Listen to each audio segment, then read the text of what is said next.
Good day everyone, welcome to my channel. And then in this tutorial video guys, we will create a basic math operations in JavaScript. Before we start, I would like to say thank you so much to all my viewers and supporters in my channel. Thank you for watching my videos. Silent viewers, fan who are always supporting my channel. Thank you so much for your patronage and support to my channel. If you are new with my channel and then you like this video, please hit the like button. Don't forget to share and please support my channel guys by clicking the subscribe button. So let's get started.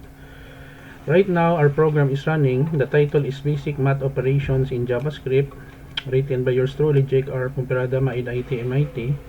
And then we have here first value. Let's say we have 50 in the first value, and then next we have 2.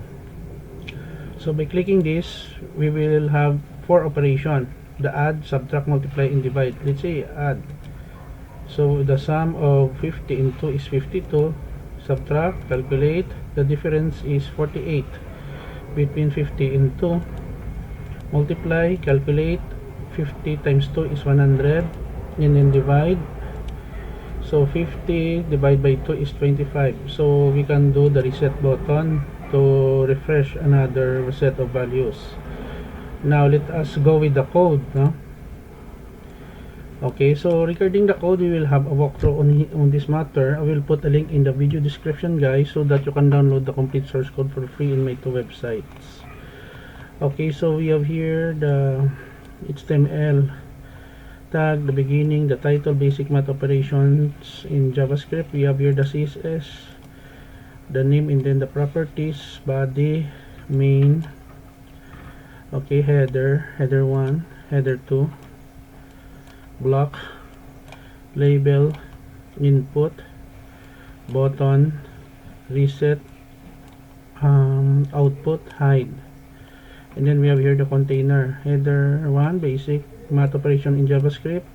Header 2, Jake or Pomperada, IT MIT. Form action, form calc.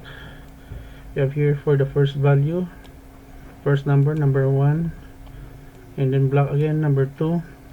And then we have here the operator, select ID operator, add, subtract, multiply, and divide, division block, calculate and reset, hide the result.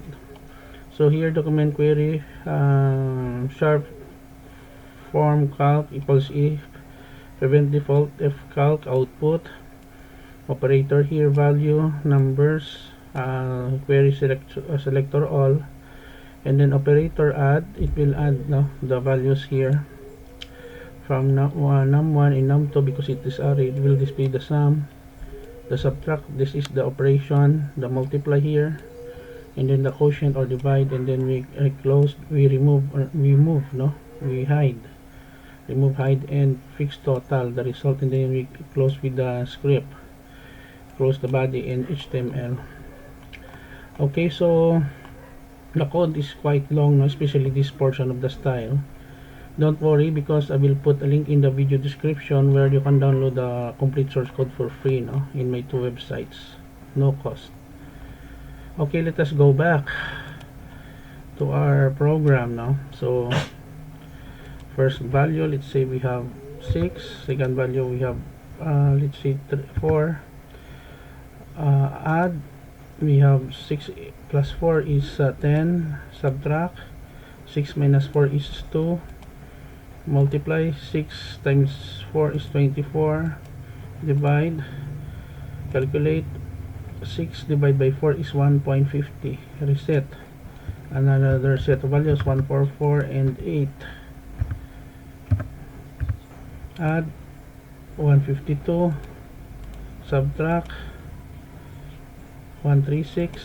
Multiply, 1152. Divide, 18. Okay guys, so this is the end of our basic math operations in JavaScript programming language. Thank you so much guys for watching. Don't forget to like, share, and please support my channel guys by clicking the subscribe button. See you in the next video tutorial guys. This is your friend from the Philippines, Jake. Bye bye for now.